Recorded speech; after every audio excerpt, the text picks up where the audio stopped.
Rencana awalnya, jika bertemu dengan Tencent pilihannya cuman kabur. Namun jika tak memungkinkan, pilihannya cuman satu yaitu melawan. Lagi pula, untuk kabur dari para Tencent adalah hal mustahil di Istana Horai. Ran pun mengajak Mei untuk kembali dan berkumpul lagi dengan Rien. Karena ramuan Tan sempurna hampir selesai dan Tan itu tak mengubah manusia jadi pohon.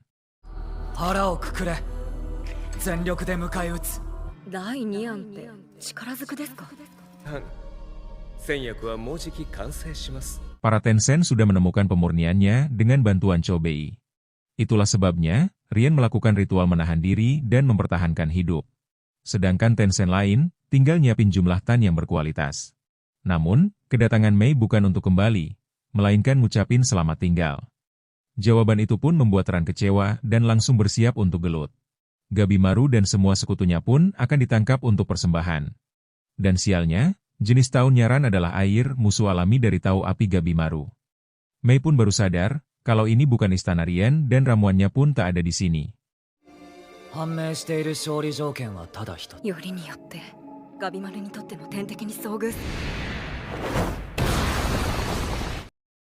Tahu benda mati lebih mudah dimanipulasi dibanding tahu makhluk hidup. Dan tugasnya Ran adalah membangun patung-patung dan gedung-gedung, kemudian merenovasinya menggunakan Feng Shui. Tahu mayat adalah benda mati sehingga Ran menyamarkannya untuk mengecoh. Yang intinya, mereka semua sudah masuk ke dalam jebakan. Dan tiba-tiba, Gabimaru langsung menyerang Ran sehingga pergelutan pun terjadi. Gabimaru pun menyerang tanpa henti dan terus melancarkan pukulan. Namun, semua serangan Gabimaru itu bisa dihindari dengan mudah. Bahkan, serangan kejut dari Yuzuriha sama sekali tak berdampak apapun.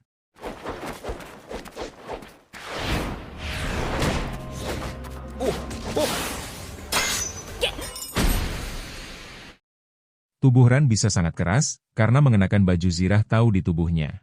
Gabimaru pun merasakan perbedaannya dari saat bertarung melawan Jujin. Dan sekarang giliran Tencent Ran yang menyerang Gabimaru duluan.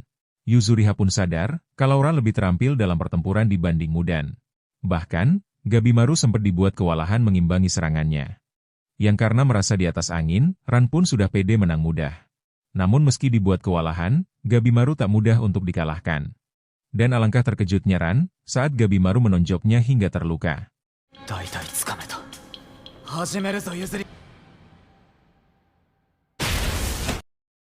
Dalam ritualnya, Rien membutuhkan nama-nama orang yang jadi di persembahan.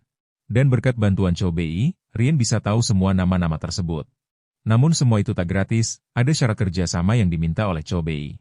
Syaratnya adalah, para Tencent harus menjamin keselamatan Thoma. Semua nama itu lalu ditulis dalam jimat untuk melihat yang terjadi masa kini. Salah satu yang mahir dalam tahu adalah Xion yang saat ini melawan Jujin.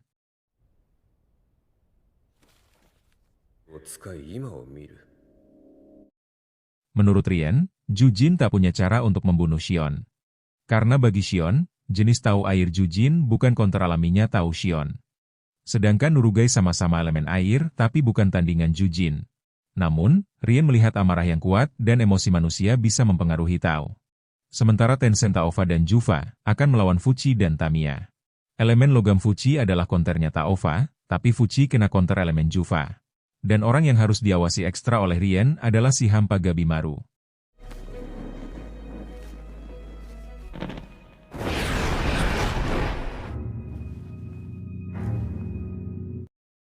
Sin beralih ke Gabimaru yang berhasil menonjok Ran hingga terluka.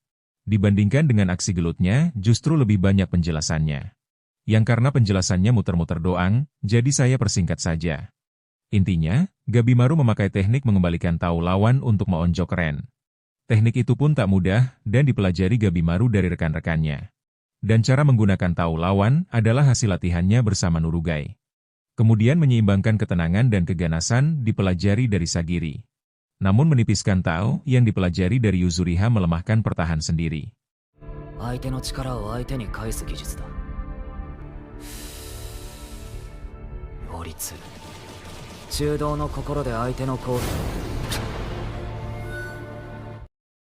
Ran pun sampai mengakui kalau Gabimaru memiliki bakat alami tahu.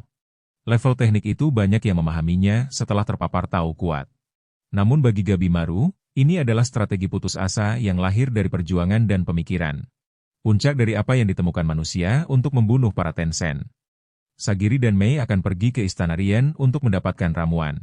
Sementara Gabimaru dan Yuzuriha yang akan menahan Ran sekuat tenaga. Perginya Mei membuat Ran lengah, sehingga Yuzuriha bisa memotong tubuhnya. Namun kali ini, mereka harus melawan Ran yang berubah jadi monster Kishikai.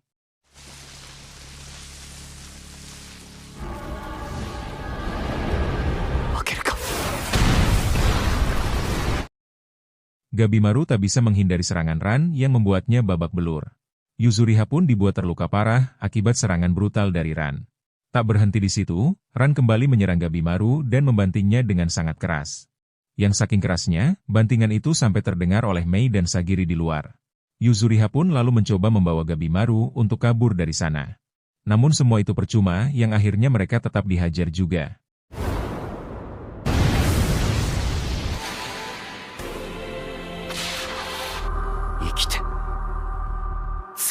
Di Istana Bochu, Chobei ngajakin Toma bergabung dengan para Tencent. Toma sama sekali tak menyangka kalau Chobei bisa ada di pihak musuh. Dan jika Toma ingin bersama kakaknya, Fuchi tak akan menahan Toma. Karena menurut Tamiya, musuh bimbang lebih bisa diatur daripada sekutu pelin-pelaan. Toma pun lalu memutuskan untuk pergi dan bergabung dengan Chobei. Namun tiba-tiba, Toma dan Chobei pun tersenyum dan menyerang para Tencent.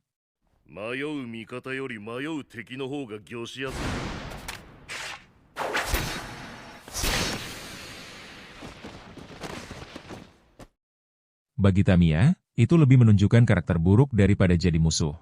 Chobei pun berterima kasih pada mereka karena sudah menjaga adiknya. Namun, para Tencent bisa regenerasi dan pertarungan pun baru akan dimulai. Para Tencent sudah ditipu oleh Chobei yang memang dari awal seorang bandit. Dan, jangan berpikir bisa lolos begitu saja, setelah mengkhianati para Tencent. Jufa akan melawan Chobei dan Toma, karena dari awal tidak menyukai Chobei. Pertarungan 2 lawan 1 pun akhir terjadi dan berlangsung sengit.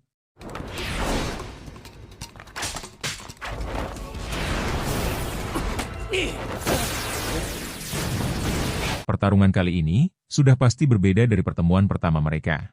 Dan sekarang malah Jufa yang justru dibuat kewalahan menghadapi mereka. Meski Toma dan Chobei 2 orang, tapi mereka bertindak seperti 1 orang. Jufa pun menyadari, kalau kemampuan Toma jauh meningkat sangat pesat. Toma diajarkan oleh Tamiya, persetan dengan teknik yang dibutuhkan hanya nyali. Yang terpenting, adalah tekad membunuh dengan tanganmu sendiri. Tak peduli dengan ritual, keinginan Jufa sekarang adalah membunuh mereka.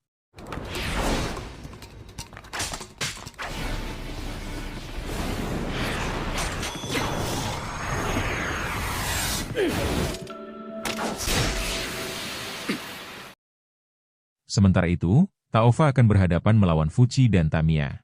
Taofa pun menantang mereka untuk maju agar semuanya cepat selesai. Dan tiba-tiba, Taofa pun langsung menyerang Tamiya dan menghajarnya sampai terpental. Melihat kecepatan dan gesitnya Taofa, Fuchi langsung masuk mode waspada. Berbeda dengan Tamiya, Taofa malah ngajakin Fuchi untuk berenak-enak. Tendangan tadi tak membuat Tamiya tumbang dan justru ingin ngalahin Taofa. Bahkan, Tamiya masih sempat memuji Taofa yang katanya sangat aduhai. Namun, ngalahin Taofa tidak mudah karena Tamiya dan Fuchi tak bisa memakai Tao.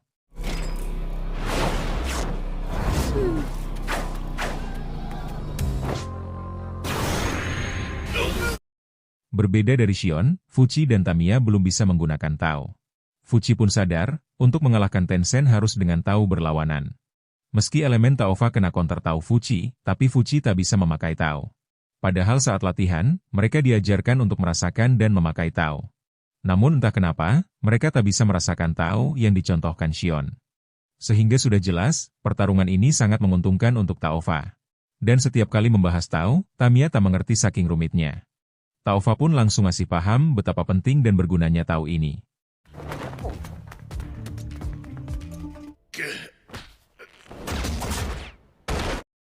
Para Tencent menyadari kalau mereka tak bisa mencapai keabadian sempurna. Taofa sendiri pun tak menikmati karena hanya diam di pulau dan terus berlatih. Dan tiba-tiba, Taofa menyerang dengan Tao yang membuat mereka terluka parah. Namun lagi dan lagi, serangan fatal itu pun tak membuat keduanya tumbang. Bahkan, Fuchi malah merasa senang karena bisa tersentuh oleh Tao yang tak terlihat. Yang ketika Taofa menyerang lagi, Tamiya tak sengaja bisa lihat Tao dan menghindar. Meskipun hanya kebetulan, namun itu membuat Tamiya sedikit paham.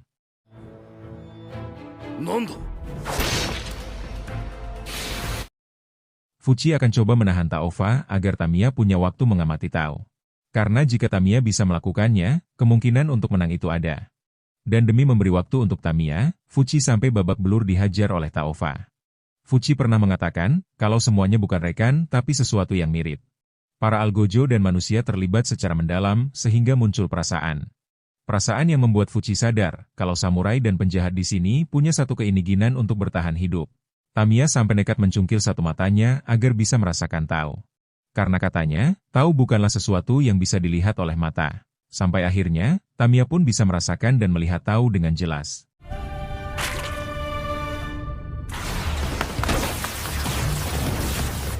面白くなってきやがった